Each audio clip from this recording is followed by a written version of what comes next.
आता तुम्ही मतदान केंद्रावर जेव्हा मतदान करण्यासाठी जाता त्यावेळेस हे मशीन तुम्ही नक्कीच पाहिलं असेल.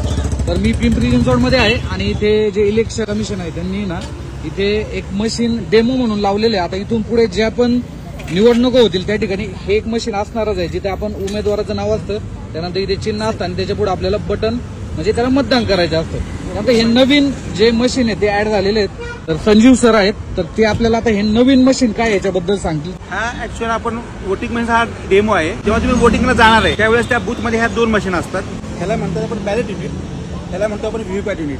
त्या मशीनमध्ये काय होतं, आपण ज्या पक्षाला किंवा ज्या चिन्हाला आपण मतदान केलेलं आहे त्याचं ह्या ठिकाणी एक स्लिप तयार होते. ऍक्च्युअल हा एक प्रिंटर कम एक बॉक्स आहे.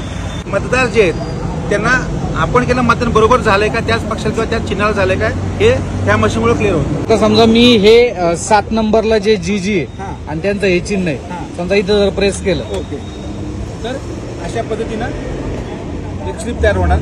ओके, ती स्लिप तुम्हाला 7 सेकंद थांबणार बघण्यासाठी. बरोबर. 7 सेकंद झाले ती स्लिप कट होते आणि खाली एक बॉक्स आहे, बॅलेट बॉक्स एक बॉक्स आहे, त्या बॉक्समध्ये जमा होते. जेणेकरून आपल्याला ह्या ज्या स्लिप आहेत ह्या स्लिप आपण काउंटिंगच्या वेळेस ह्यातल्या स्लिप आणि ह्या मशीन मधल्या वोट्स हे आपल्याला टॅली करता येतात. सो हे नवीन मशीन आलेलं आहे.